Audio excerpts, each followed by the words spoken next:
నేను మీ చెనగాని దయాకర్ని, కాంగ్రెస్ పార్టీ అధికార ప్రతినిధిని.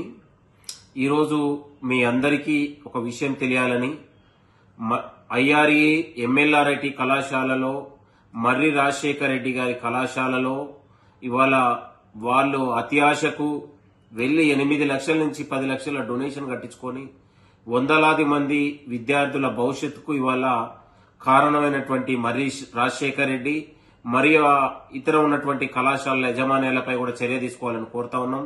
మిస్టర్ మర్రి రాజశేఖర్ రెడ్డి గారు ఒక ఎమ్మెల్యేగా ఉండి బాధ్యతగా ఉండాల్సింది పోయి ఇవాళ కళాశాలను అక్రమంగా నడుపుతూ ఇవాళ విద్యార్థుల జీవితాలతో ఇవాళ చెలగాటమాడుతా ఉన్నావు.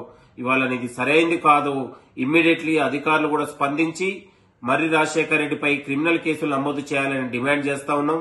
ఇవాళ హైయర్ ఎడ్యుకేషన్ నిబంధనలకు విరుద్ధంగా ఇవాళ దాదాపు వందలాది మంది విద్యార్థుల దగ్గర జూన్లను డబ్బులు కట్టించుకొని వాళ్ళ సీట్లు పెరగలేదని ఆ విద్యార్థుల్ని రోడ్ల మీదకు వేసి వాళ్ళ మీరు ఏదైనా కళాశాలలో జాయిన్ కండి, నాకు సంబంధం లేదని చేతులు దులుపుకునే ప్రయత్నం చేస్తా ఉన్నాడు.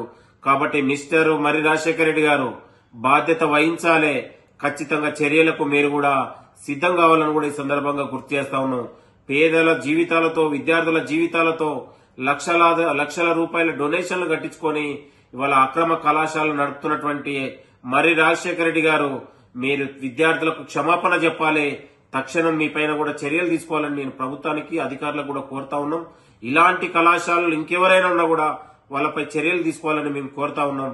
విద్యార్థుల భవిష్యత్తును కాపాడాల్సినటువంటి బాధ్యతాయుతంగా ఉన్నటువంటి ఎమ్మెల్యేనే ఇవాళ విద్యార్థుల జీవితాలతో చెలగాటమాడడం సిగ్గనిపిస్తా ఉంది. కాబట్టి విద్యార్థులకు అందరికి క్షమాపణ చెప్పి ఇవాళ వాళ్ళకు భవిష్యత్తుకు ఎక్కడ కూడా అన్యాయం జరగకుండా చూసే బాధ్యత మర్రి రాజశేఖర రెడ్డి వహించాలని కూడా కోరుతా ఉన్నాం. Thank you.